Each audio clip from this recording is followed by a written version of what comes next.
Okay, good morning. This is Greg Horesovsky here. I'm here to walk you through an assignment for CI 5630 called Leadership in Digital Learning. For this assignment, I've created a personal development plan or a professional development plan for preparing digital learning according to the North Carolina standards. So first, let's just take a look at what those standards are for North Carolina. There are actually 5 standards in the North Carolina digital competencies for classroom teachers, and they are all developed to support the underlying goal of teachers will demonstrate leadership in accelerating their integration of digital teaching and learning pedagogies. And then the 5 competencies are listed underneath. Engage in virtual and face-to-face learning communities to expand mastery of technological applications for professional growth and student learning.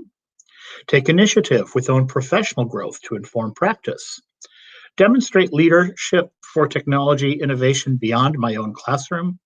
Engage in peer collaborative problem solving through continuous planning, designing, testing, evaluation, and recalibration of teaching methods using appropriate digital technology, and promote open lifelong learning as an iterative process of success, failure, grit, and perseverance. Failure, grit, and perseverance. Big, important thing. It's something I try to model for the students all the time. Like, learning happens when you make a mistake and you do something wrong. That's one of the most important things you can do, is to make a mistake and figure out what the mistake was. So I intend to model that. All right. So the first competency of engaging in training or for face-to-face learning or virtually. So I am currently the PLT, or Professional Learning Team Lead, for the Biomedical Academy at our school. So will continue to work in that role to share best practices I come up with Canvas or Pear Deck, which our school system just purchased. So we are all being asked to use Pear Deck, and there's a great deal to, but other platforms that I like Padlet, which is kind of old. Nearpod is one that I really like, and other things. And also I want to draw from the other members of my PLT. So, right, a leader doesn't just be a mouthpiece. You have to listen and incorporate some of that. I want to continue to work with our school tech team to become proficient in Pear Deck. I put a date on that as for a SMART goal. I believe that training will continue through the 2021-2022 school year, and I know that there are regularly scheduled training sessions, which I have attended and will continue to attend. I will continue to regularly attend our Tech Tuesdays at the school. We've got some really great technology specialists at the school, and they've always got some little trick up their sleeve with Canvas or Google or something else, and they are constantly introducing new things. So that's a really great source to kind of keep up with training on things. Also, I'm going to complete my certification for the Project Lead the Way Biomedical Innovations class, which is a requirement for me to be able to teach the class. But Project Lead the Way also is kind of a vanguard of being on the cutting edge of always introducing new applications. Last year it was biodigital, so I will be excited to see what will be in that training. That training will be over. It will be a really busy July for me this year. 8 hours a day for 2 solid weeks in July, training on this new course, which is the capstone course of our Biomedical Academy at the high school. I know that I will be coaching students through independent research projects, either at a local university or community college, or perhaps even in my classroom. And there will be technology, I'm certain of it, involved in that. Okay, competency 2, take initiative with your own professional growth to inform practice. I mentioned in my introductory video that I am very passionate about using augmented reality in the classroom. I used to use an application called Erasmus, and it was great. It was a way to bring textbooks and posters and assignments to life with a smartphone or a tablet computer. And then Hewlett-Packard bought Erasmus and changed it to HP Reveal, and then promptly pulled the plug on the whole program.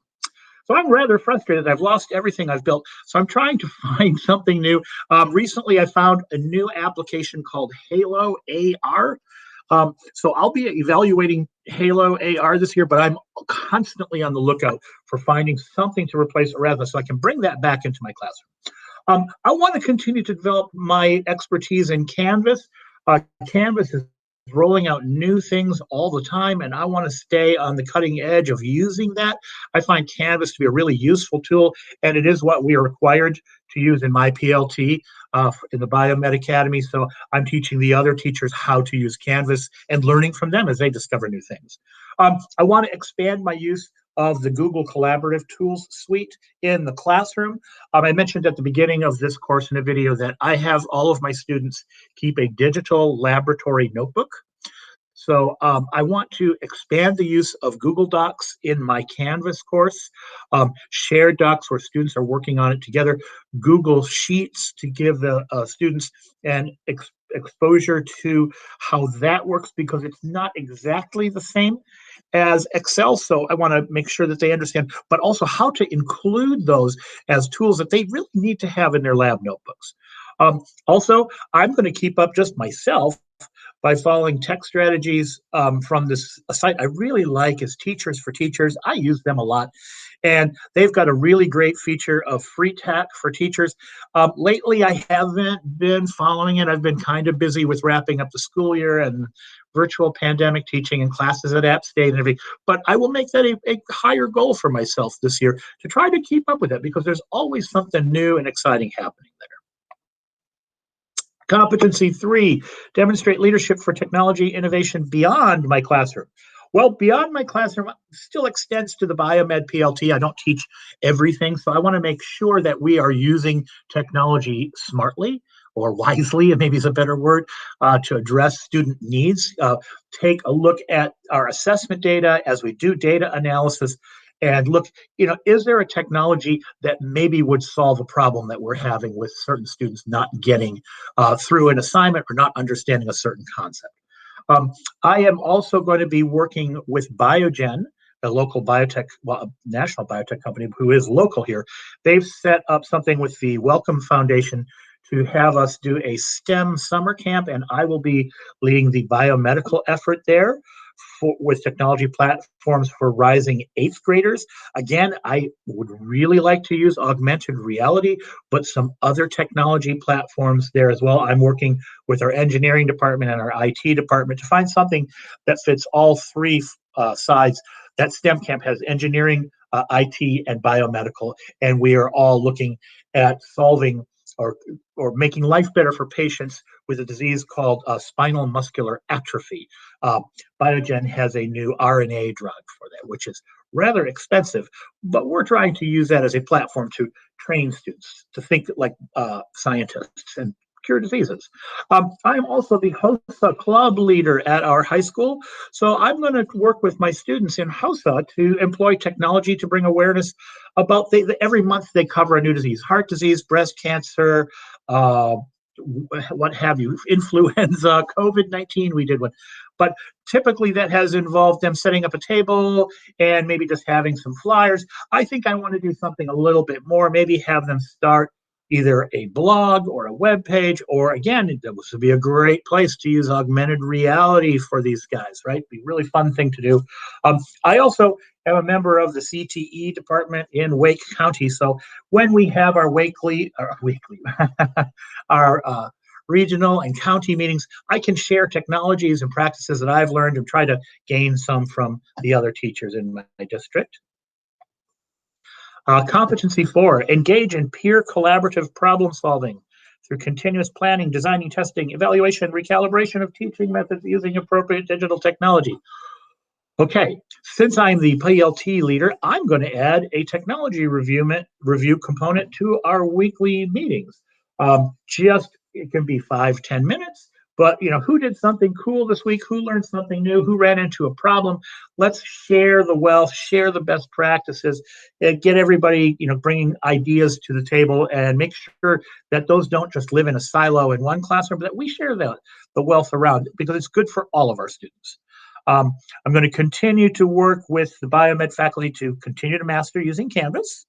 For assessments and data analysis, there are some really great tools for assessment in Canvas. So we're going to continue to use those and learn.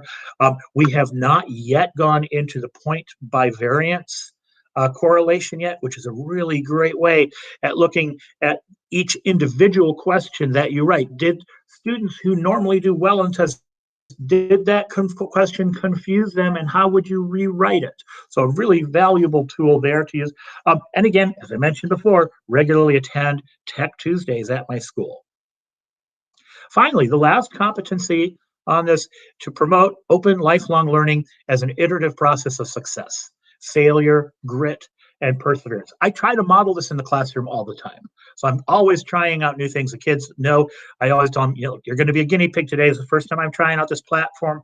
Bear with me, I will make mistakes. And eventually, we use it all the time. So I will continue to seek out better digital tools for the classroom on Teachers for Teachers or anything else that kind of pops up on my news feed, and keep my ears open to what other teachers are talking about. Okay, augmented reality comes again. I'm looking at Halo, but I'm open to suggestions about anything else that's out there. I really think augmented reality is such a powerful tool, and I know it's easy to use because Erasmo did it beautifully before it was taken away from us, probably because of expense. So I may have to find funding for what I find. Keep abreast of new tools in the Google Suite. As I said, again, it comes again. Model curiosity about technology for students, right? If I'm curious about how to do something, I might just talk about it. Well, not I might, I actually do talk about it with my students, because very often students have seen another teacher do something or their parents do something, and they can bring up ideas just as well. So, right, I don't want to live in a silo. I want to take suggestions and information from 360 degrees around me, and that includes students. I want to model how to avoid digital overload. This last assignment we did on digital overload really struck a chord with me, particularly with my students who, if given the option, will spend their entire day just staring at their phone. So I want to begin to teach them responsible smartphone use so that I don't have to take their phones away when they come in the classroom. That, right, because you have a smartphone doesn't mean you should be on social media, but you can still use it for research, because at the end of the day, your smartphone is an interface with a supercomputer. And I call them the Oracle. It's the total of all human knowledge is available to you on your little smartphone, right? Also, introduce students to time management apps. This goes for the digital overload. Like Forest is one of the apps I had. Has students, if they reach for their phone, when it dings with a message or something, it kills the tree that they're growing. And I want to start a Forest leaderboard in the classes so that there's some kind of visual representation of building success with that. Again, to model that success and failure and grit and perseverance. Like, this is my goal. I'm not going to get it right exactly the first time, but by the end of the school year, I should have made some progress. So those are how I plan to use those 5 competencies to continue my growth as a digital leader at my school. Thanks very much.